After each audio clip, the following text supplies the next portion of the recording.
Bismillahirrahmanirrahim. Assalamualaikum warahmatullahi wabarakatuh. Hari ini kita akan belajar tentang kisah Nabi Sulaiman alaihissalam. Sebelum kita mulai, mari kita membaca doa terlebih dahulu. A'udzu billahi minasyaitonir rajim. Bismillahirrahmanirrahim. Nabi Sulaiman alaihissalam adalah putra dari Nabi Daud alaihissalam. Nabi Sulaiman alaihissalam adalah seorang anak yang cerdas. Suatu ketika, ada dua orang yang datang untuk meminta keadilan dari Raja Daud alaihissalam. Orang pertama mengadukan bahwa tanamannya sudah dirusak oleh kambing milik orang yang satunya. Padahal, sudah hampir masa memanen tanaman tersebut.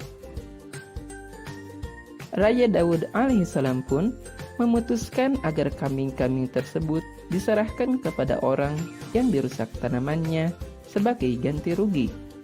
Ketika itu Nabi Sulaiman alaihissalam memberikan saran kepada ayahnya agar kambing-kambing itu diserahkan kepada pemilik kebun yang dirusak tanamannya untuk dipelihara dan diambil manfaatnya. Sementara pemilik kambing memperbaiki kebun yang dirusak oleh kambingnya sampai kembali ke keadaan semula. Kemudian, masing-masing menerima kembali miliknya. Dengan begitu, tidak ada pihak yang dirugikan. Keputusan Nabi Sulaiman alaihissalam tersebut diterima baik oleh kedua pihak dan membuat kagum orang yang hadir di persidangan tersebut. Suatu ketika, terjadi perselisihan antara dua orang wanita yang memperebutkan seorang bayi. Mereka meminta keputusan dari Raja Daud alaihissalam. Siapakah yang berhak menjadi ibu dari bayi tersebut? Karena masing-masing mengakui bahwa mereka adalah ibu dari bayi tersebut. Nabi Daud alaihissalam kemudian meminta Nabi Sulaiman alaihissalam untuk memutuskan perkara tersebut. Karena masing-masing tidak mau mengalah, akhirnya Nabi Sulaiman alaihissalam memutuskan untuk membelah bayi tersebut menjadi dua. Mendengar keputusan tersebut, wanita pertama merasa senang, namun wanita yang kedua sedih.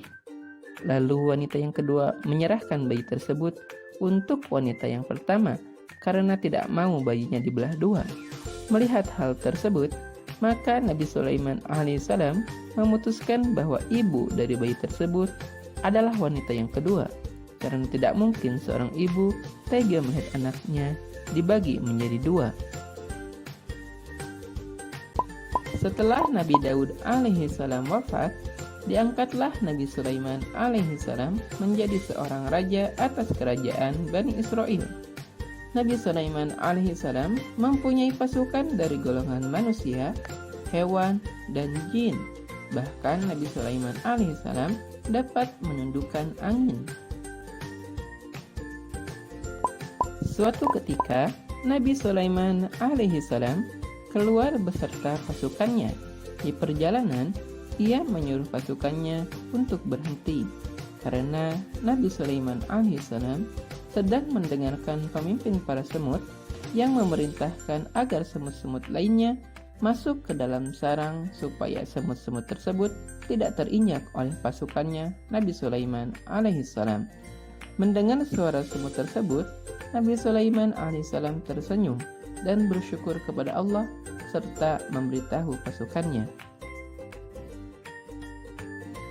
Nabi Sulaiman alaihissalam mendapatkan kabar dari burung hudhud bahwa ada suatu negeri, yaitu negeri Saba, yang dipimpin oleh seorang ratu yang bernama Balqis, dan mereka menyembah matahari.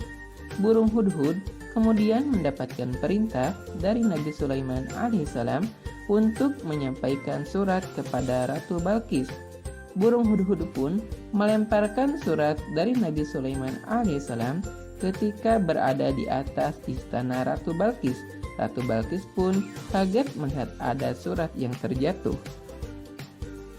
Di awal surat tersebut tertulis kalimat Bismillahirrahmanirrahim. Setelah membaca surat tersebut, Ratu Balqis kemudian memerintahkan para pengikutnya untuk mengirimkan hadiah kepada Nabi Sulaiman alaihissalam. Rencana tersebut didengar oleh burung hudhud, kemudian disampaikan kepada Nabi Sulaiman alaihissalam. Nabi Sulaiman alaihissalam kemudian memerintahkan pasukannya untuk membangun istana yang begitu megah dan selesai sebelum utusan Ratu Balkis tiba. Ketika utusan Ratu Balkis tiba di istana Nabi Sulaiman alaihissalam, mereka kagum melihat kemegahan istana Nabi Sulaiman alaihissalam.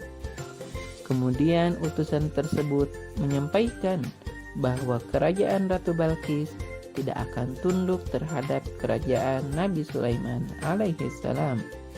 Kemudian Nabi Sulaiman alaihissalam pun memberitahukan bahwa Nabi Sulaiman alaihissalam akan mengirimkan pasukan yang tidak akan sanggup dilawan oleh pasukan negeri Saba. Mendengar ancaman Nabi Sulaiman alaihissalam tersebut, Ratu Balkis pun merasa cemas. Kemudian ia pun mendatangi istana Nabi Sulaiman alaihissalam. Ketika Ratu Balkis berangkat ke istana Nabi Sulaiman alaihissalam, Nabi Sulaiman alaihissalam memerintahkan kepada para pengikutnya untuk memindahkan singgasana Ratu Balkis. Lalu jin Ifrit menyanggupinya bahwa ia mampu memindahkan singgasana Ratu Balkis sebelum Nabi Sulaiman alaihissalam duduk di singgasananya.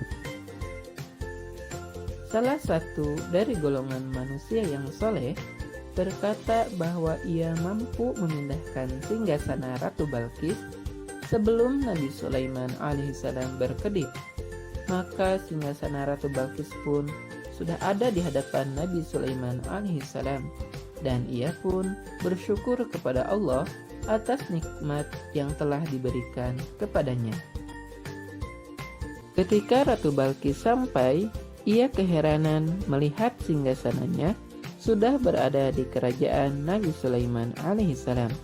Ketika Ratu Balkis keheranan, Nabi Sulaiman alaihissalam mengajak Ratu Balkis untuk melihat istananya. Ketika berada di ruangan yang lantai dan dindingnya terbuat dari kaca, Ratu Balkis menyingkapkan gaunnya.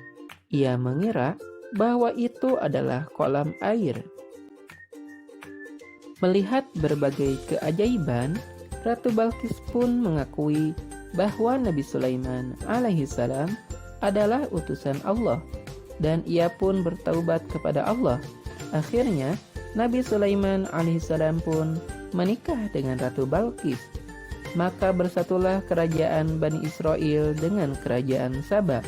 Mereka pun hidup dalam cahaya iman sesuai dengan ajaran Nabi Sulaiman alaihissalam yang telah diberikan petunjuk oleh Allah.